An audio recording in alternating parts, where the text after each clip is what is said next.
If you have ever tried to have a conversation with a rock, you understand perfectly what we're talking about. The rock does not respond to you in any way. It just sits there. It is mute. It has no response emotionally. It's just a rock. And if it happens to be gray, we call that a gray rock. So obviously, when we're talking about gray rocking, we're talking about behaving like a gray rock. There is no response. We don't argue, we don't fight, we don't get emotional, we just do not respond or even react in any way whatsoever to a narcissist. Now, the problem with gray rocking can be that it doesn't go far enough. Now you could say, well, how far can you go? Well, let's put it in this context. Imagine that you're home alone, that you were home alone, and your home is burglarized. Someone breaks into the house and they're going to steal your belongings. And you decide that you're going to respond to the burglar by going gray rock. So you just ignore him.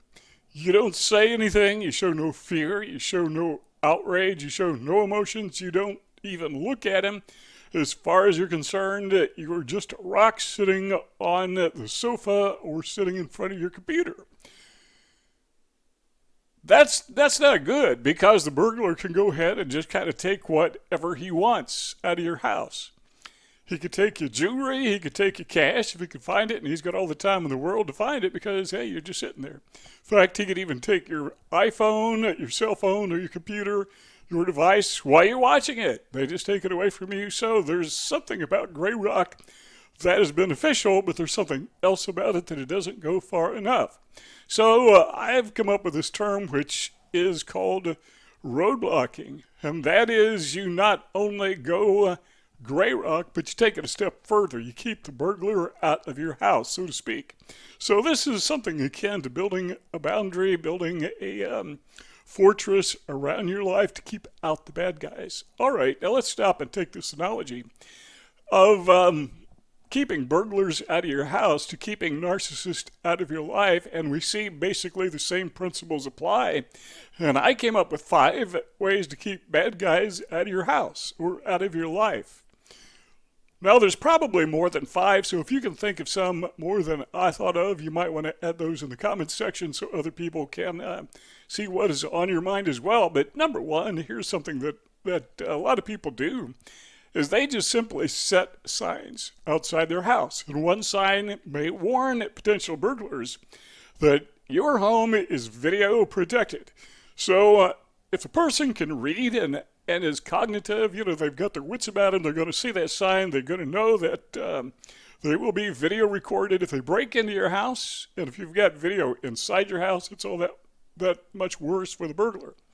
So maybe they don't have any sense. Maybe they're going to ignore that sign, but that typically is good enough to keep most bad guys out of your house. So if you give signs in your life that whatever the narcissist does, he's going to be held accountable for it. Basically, it's the same principle. So how do you do that? Well, have you ever been around somebody and you can just tell they don't want you there? You can just kind of sense emotionally they're cold or they're maybe aggravated. Something about their persona, about the way they are communicating, with maybe even body language or the look on their face or the cold shoulder, they don't want you there. So what they're doing is they're putting up a sign, and the sign says no trespassing. Figuratively speaking, they have a sign on their life that says, nah, you can't come in. Don't even try to burglarize my life. As a narcissist, don't try love bombing me. I know better. So it's not going to work. So what does the narcissist do? Well, if he's smart, and not all narcissists are smart, and not all burglars are smart, but what they're going to do is a narcissist will go on to the next target, or the burglar will go on to the next house, somewhere that does not have those no trespassing signs. They don't have to worry about video signs, about being held accountable. And again, some of them don't care, but that is, that's one thing you can do that will discourage probably most narcissists from breaking into your life. Number 2 is, this is, for specific narcissists, but this is change the locks on your door. Now, I know of many occasions where you have, and it's very tragic, but you'll have a couple, maybe a married couple, and they will have a breakup. Tragic when that happens, but real life, it happens all too frequently, and the party who is left with the house wants to keep the other party out due to violence or theft or whatever, and so they change the locks on the door. Now, what you want to do in your life, if you have a very specific offender, you will want to change the locks on your door, but just to keep out that offender. It's not for every burglar because, the old lock is totally sufficient for the old burglar, right? As well as the person you know. So sometimes you have to tailor make your tailor-make a roadblock for specific people, and that's one thing you do if it's a burglar. But if it's a person, how do you change the locks on your door? Well, sometimes, little things like social media access, you make sure you change your name on your social media so they can't just do a search and find out who you're talking to. So you may have to go to the extent of actually changing, deleting your account and starting a new account, refriending, old people or however your social media does it. And what you're doing effectively is you are changing the locks on the door. And again, that's something the grayrock cannot do. Now, some people go grayrock and they do that anyhow, but I would call that road blocking. I'd take it a step further and call it something different because it actually is something different. Third thing you can do is not only change the locks on the door, but you take it a step further than that and you bolt the door. That keeps someone from kicking the door in. So you've got the bad guy, if it's somebody who's very familiar, change the locks on the door, that typically keeps the person out. But what if this person is somebody who has a temper and happens to be a little bit stronger than most of us? I don't know about you, but I would have difficulty kicking in most any door. First of all, I'm not that strong. Secondly, I'm not that coordinated. And thirdly, I just don't have the temperament. But a lot of guys do. I mean, they can kick a door in easily if it just has a basic lock on it. So you put a deadbolt on it, makes it all that much more secure. So what you want to do then, if you are roadblocking a potential narcissist or a narcissist that you know, is you put a deadbolt on your life. And so they can't get through no matter what. Now, I believe in open doors. That if someone is angry with me or offended with me, with a few exceptions, that the door is always unlocked on my side. Now, it depends on who the person is. If it's someone who is specifically toxic, I mean extremely toxic, there's going to be deadbolts on my life, and I do not want those people anywhere near me. So for them to get in, the door is not unlocked. They're going to have to knock first. They're going to have to apply some reconciliation before they get in. This is not me being mean to people or disliking people. It's just acknowledging that some people just have a very toxic effect on other people. They are hurtful. They are, like a burglar, a dangerous burglar. They're dangerous, and you don't want them in your life. So put on those deadbolts. Make sure that they can't kick the door in even if they try. Number 4 is you might want to lock every single access, not just the doors. But number 4 is lock the windows. I mean, any place a narcissist can get in or a burglar can get in, they're going to try to do it. Now, this is true of narcissists, basically they're good at this because they think of themselves as being very smart, very savvy, very clever, and they look for ways to get in. And one of the ways they try to get in the window, figuratively speaking, is they go through your friends, family, relatives, neighbors, whomever, co-workers, and they pick these people's brains. They will befriend them, and they wait for your name to come up so they don't bring it up, or maybe they'll even bring your name up. So essentially what they're doing is they are breaking into your life, but not directly. They are doing it indirectly, like a burglar comes through a window.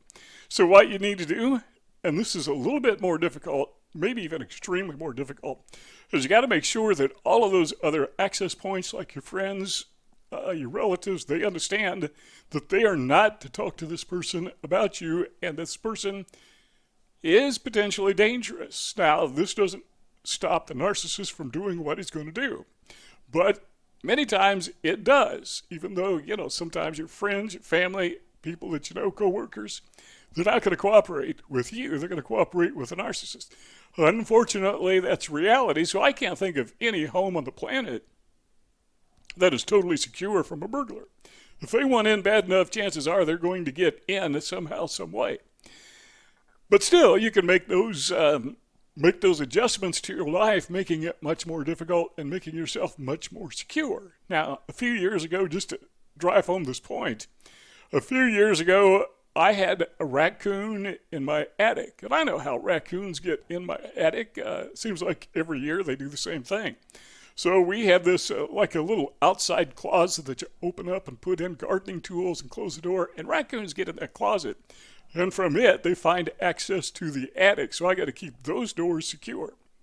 So that's a good analogy. But one year I had a raccoon in my attic, and I had those doors secured. And I looked inside the closet, and I couldn't see how the raccoon was getting in, but he was in.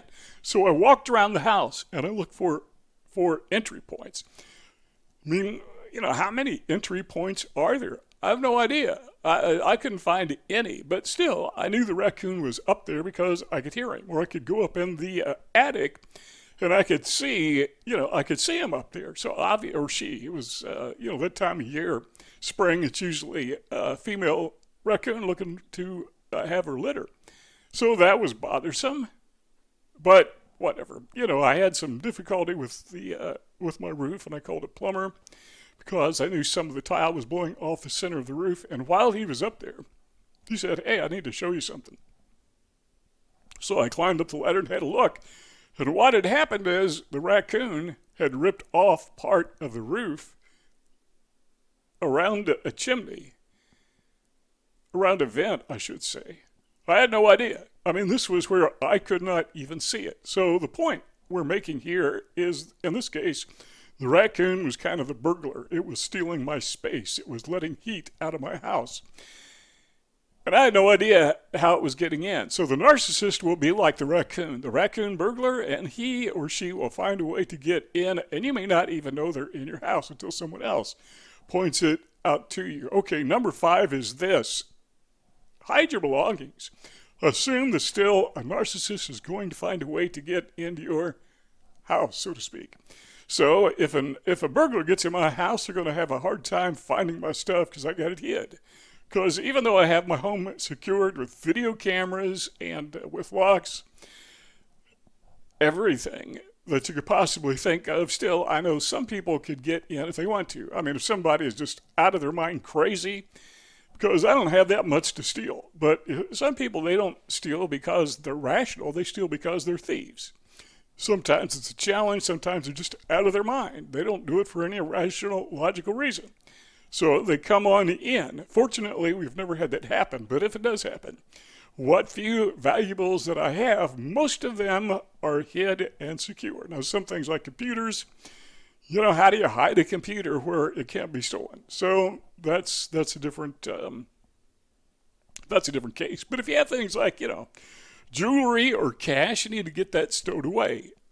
Hiding it from whom? Your wife's not going to steal it, or your husband's not going to steal it. Your kids, well, you're hiding it from somebody who could potentially take it. So in our lives, we take this analogy and we apply it like this.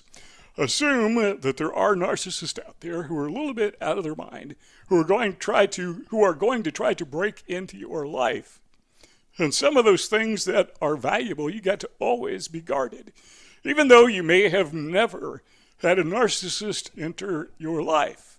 That's hard to imagine. I suppose it's true of some people. I don't know of any. But the fact of the matter is, it's almost a certainty that a narcissist is going to break into your life more likely than a burglar will break into your home. And so how much more important is it to hide the things that are most valuable? So whatever those things happen to be, your history, the things maybe that that a narcissist could use against you, whether they're true, whether they lie, those are the things that you don't want to leave laying out in the open, where a narcissist can just come in and take advantage of you. See those 2 rectangles on the screen? Let's keep talking if you care to. Just click on one of those 2 rectangles and the conversation will continue. If not, thanks for stopping by, and we will see you all next time.